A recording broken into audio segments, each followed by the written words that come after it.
improve some things on right here. And we all reverse the 8-step basic.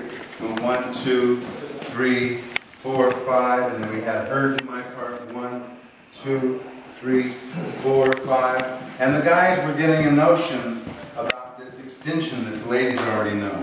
When the lady crosses here, she's like, not sure. When the lady crosses there,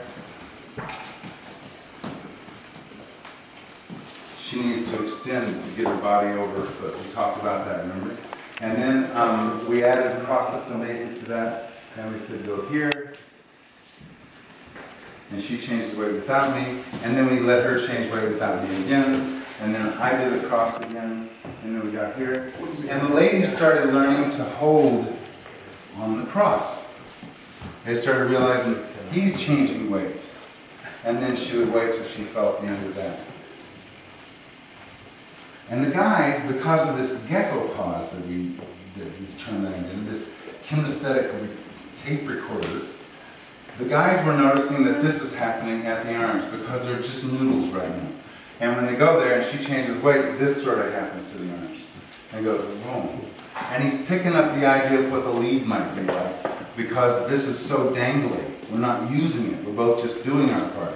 And I go, oh, that's what it feels like when she changes weight. She can feel it on me too.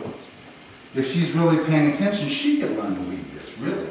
So we used that, and everybody was doing it. When I pointed it out, pay attention to that corner, all the guys, I could see them developing the capacity to do that change without her, to let her change weight without him. Boom, boom, boom. And then we looked at this, and we took the scissor step, and we morphed it into a tong, morphed it into a scissor, and we walked out.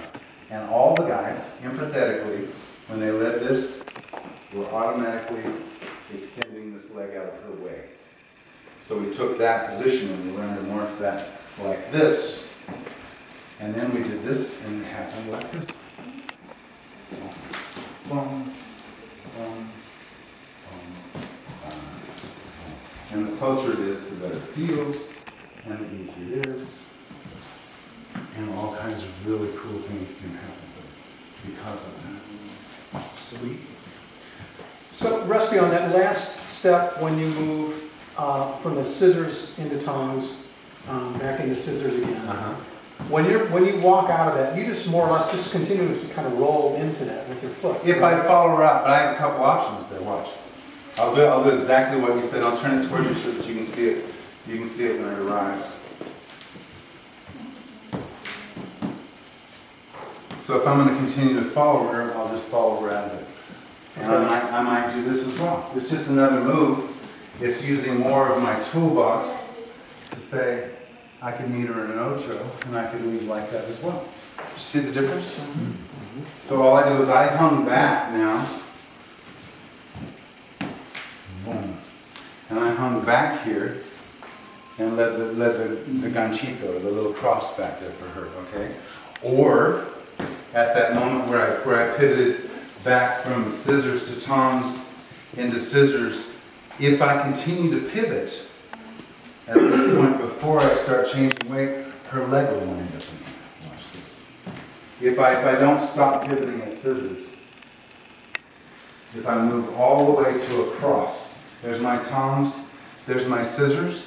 If I go all the way till my knees start to cross, I get the leg wrap.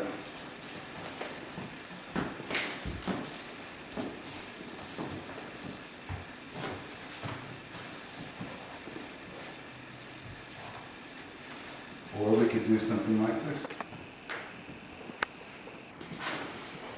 Basically, it's learning to play in that portal to Middle Earth. This portal right here to Middle Earth. That one right there. How to get her to come inside that little dark spot and dance. This can be milonguero, this can be nuevo, this can be salon. It doesn't matter what it is. Okay? Cool.